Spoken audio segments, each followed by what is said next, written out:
amados hermanos, en este día y amigos que van a escuchar este testimonio. Muchas veces, amados hermanos, yo creía y pensaba y discutía incluso diciendo que a Dios no le importa la vestimenta, no le interesa, solamente el corazón le importa a Dios. Esa era la palabra que siempre le daba a todas las personas y decía que estaban equivocadas diciendo que a Dios le importa la vestimenta, que eso era antiguo, que eso era fanatismo, que era religiosidad. Y estaba muy convencida de ese argumento, no porque me hubiese convencido la palabra, porque en la palabra no está escrito que a Dios solo le importa el corazón.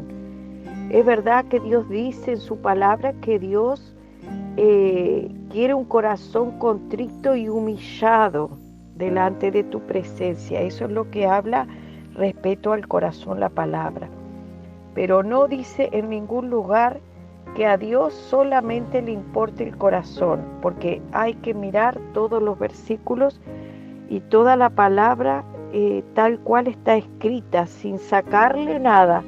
Dice Apocalipsis, sin quitarle nada, porque aquel que le quitare algo, dice, su nombre le será quitado del libro de la vida. Y aquel que le añadiere, dice, las plagas que están escritas en ese libro también le serán añadidas. Pero por lo pronto yo sí le había quitado muchas partes, porque no estaba tomando en cuenta el versículo de 1 Tesalonicenses capítulo 5 y verso 23, que dice, y el mismo Dios de paz os santifique por completo. Todo vuestro ser, espíritu, alma y cuerpo sea guardado irreprensible para la venida de nuestro Señor Jesucristo. Por muchos años asistí a iglesias que decían también de la misma manera que yo decía. Por lo cual decían también que teníamos que estar vestidos físicamente, dignificando a Dios en nuestro cuerpo, como honrando a Dios. Esa era la palabra que usaba, que si yo no me vestía mejor que el mundo, no como el mundo, sino mejor que el mundo, no iba a estar de acuerdo a la altura de Dios, y que yo me tenía que vestir para Dios, maquillándome, yendo a la peluquería, poniéndome ropas muy elegantes, muy que resaltara frente a las demás personas, mostrando como más alta dignidad que el otro, ser más que el otro, cuando la palabra dice la palabra, no lo digo yo, lo dice la palabra, que tengamos a nuestro hermano como mejor que nosotros, que no nos enaltezcamos, que no nos estemos enaltecidos, ensoberbecidos. También dice la palabra que nuestra manera de vestir sea nuestra manera de vestir, que seamos decorosos, nuestra manera de vestir, que no nos peinemos con peinados ostentosos. Bueno, siempre tenía que estar yendo a la peluquería, haciéndome las uñas, pintándome los labios y poniéndome un poco de color. Y un día, cuando tuve que viajar para otro país, porque el Señor me llamó a vivir a otro país, el Señor empezó a tratar conmigo, y yo empecé a buscarle porque extrañaba muchísimo y lloraba y buscaba mucho a Dios por ese motivo. Empecé a buscarle, que Él se revelara a mi vida, que me hablara, que me mostrara su voluntad. Entonces un día el Señor me mostró una visión en la que yo me veía retocando un cuadro en el Museo del Louvre, un cuadro de Picasso. Así me veía yo en esa visión, retocando un cuadro de Picasso. Y yo escuchaba mis propios pensamientos que decían, le pondré un poquito de color por aquí porque está desvanecido. Le añadiré color, está envejecido este cuadro y le necesita realzar sus colores. Entonces el Señor me pregunta en mis pensamientos, en mi espíritu, ¿qué le harán a tal persona que retoque un cuadro en el Museo del Louvre? Ya que Picasso es uno de los mejores y mayores, el número 1 de este mundo es Picasso. Y yo le contesté, seguramente es seguro que va a ir presa la persona que haga tal cosa. Y el Señor me dijo, mayor que Picasso soy yo, me dijo. Mayor que Picasso soy yo. Y tú, me dijo, has retocado mi obra, porque dices, cuando te pintas los labios, aquí le falta un poquito más de color, realzar el color. Y también te pintas las pestañas, los ojos, dice que tienes que realzar el color de las pestañas, que queden más realzadas. Te maquillas la cara, porque dice aquí tiene una manchita, aquí tiene ojeras, aquí hay manchas, aquí hay que tapar todo esto. Y entonces la palabra de Dios dice, hermanos, allí dice en Romanos 9:20, mas tú, hombre, ¿quién eres para que alterques con Dios? Dirá el vaso al alfarero, ¿por qué me has hecho así? Eso dice en Romanos 9:20. Y entonces yo también recuerdo que hacía gimnasia para cambiar y modelar mi figura, porque decía, no, de ninguna manera, el cuerpo tiene que estar así de esta forma. Y yo trataba de modelar mi cuerpo a como el mundo da sus parámetros de cómo tiene que estar la figura. No estar gorda, sino estar siempre elegante, tratar de estar delgadito como las figuras de las modelos que presentan en la televisión. Entonces siempre me estaba preocupando de la figura, de tener buena figura, de no perder la cintura, de estar siempre en forma y estar con maquillaje y todo ese tipo de cosas. Y también usaba tacos bastante altos, bien altos.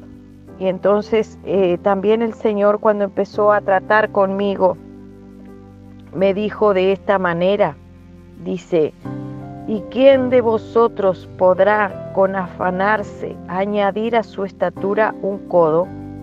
Eso está en Lucas 12:25. Pues siempre el Señor me hizo otra pregunta. Y en esos días que Él estaba tratando referente a la forma de vestir y de andar, me hizo esa pregunta sobre los tacos. Me preguntó, antes de hablarme de la palabra, me hizo una pregunta y me dijo, ¿cuántos años haces? Me dice que, ¿desde qué edad tú te pones tacos? Esa fue la pregunta. ¿Desde qué edad tú te pones tacos? Y yo le dije, Señor, desde los 15 años uso tacos. Y entonces dice, ¿cuántos años tienes? En ese momento yo tenía 55 años.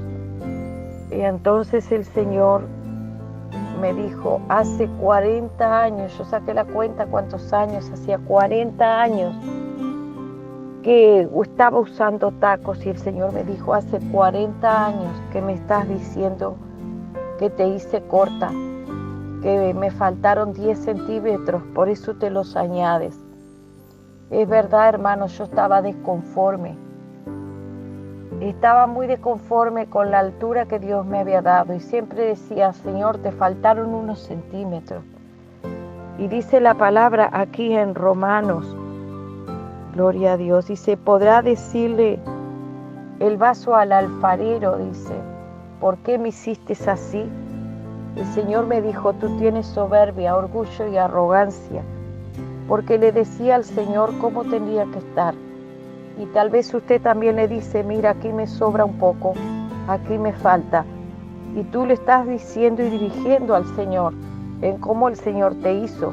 O tal vez le dices, mira, no me gusta el pelo que me diste, no me gusta la piel que me diste, aquí me hiciste mal.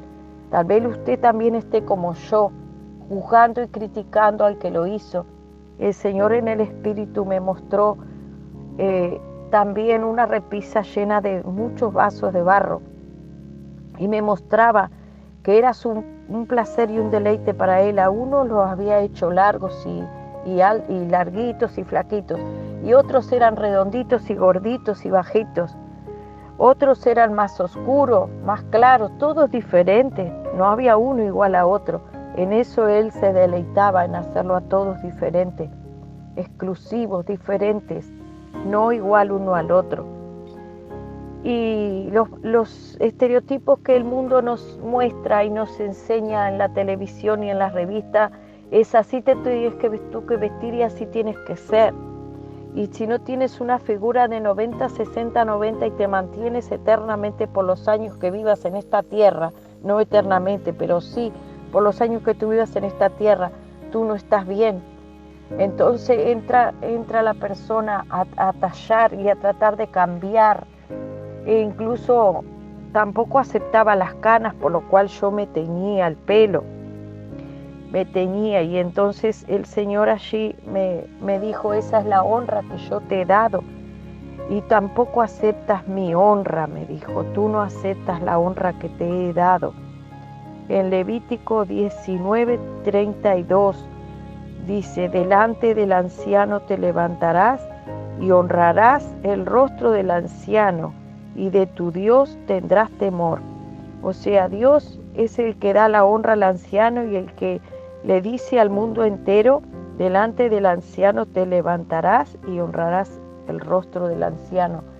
El rostro del anciano que tiene arrugas, el rostro del anciano, el cabello, la cara, todo lo que el anciano, lo que indica que es anciano, porque tiene su cabello blanco y tiene sus arrugas en su cara. Pero el cabello blanco es muy importante. Y también dice allí la palabra, no harás un cabello ni blanco ni negro. O sea, nosotros no podemos estar cambiándole el color a nuestro cabello, porque la palabra lo dice. Gloria a Dios. Y esa fue la enseñanza que el Señor me dio. Lloré muchísimo, hermanos, cuando el Señor me dijo hace 40 años que me estás diciendo por qué te hice así, que me faltaron centímetros. Yo te hago como yo quiero. Y la última parte de este testimonio es que también el Señor trató referente al pantalón, porque ya le digo, yo tenía eso en mi mente de que no importaba cómo tú te vistas, pero cuando empecé a buscar a Dios, un tiempo de ayuno y oración y de búsqueda a Dios, el Señor trató conmigo referente al pantalón y me hizo buscar en el internet, me hizo buscar en la historia, porque nadie se ha preguntado de dónde salió el pantalón. Entonces fui a buscar en la historia y encontré que una mujer de la Revolución Cubana fue una de las primeras mujeres que se puso pantalón. También cuando los hombres fueron a la guerra, las mujeres usaban vestidos largos. Y entonces la mujer se puso el pantalón del esposo. Todos los hombres dijeron, nosotras también podemos. Eso fue aquí en los Estados Unidos. Nosotras también podemos. Y se pusieron los pantalones y fueron a la construcción y a hacer los trabajos de hombre, porque no había hombres los hombres habían ido a la guerra. Había muy pocos hombres, eran jovencitos o eran personas lisiadas que no podían ir a la guerra. Entonces las mujeres tomaron el lugar de los hombres, se pusieron los pantalones y después hubo diseñadores que empezaron a ajustar el pantalón a la mujer y a hacer diferentes diseños referente al pantalón de hombre, fueron amoldándolo. Así como que si hoy en día se hicieran vestidos de mujer para hombre y nadie se preguntara, y en los años siguientes el hombre empezara a usar vestidos, y los vestidos está bien porque hay vestidos de hombre y vestidos de mujer, podríamos decir más adelante en la historia. Eso es lo que acontece, y eso fue lo que me aconteció a mí, exactamente así me aconteció.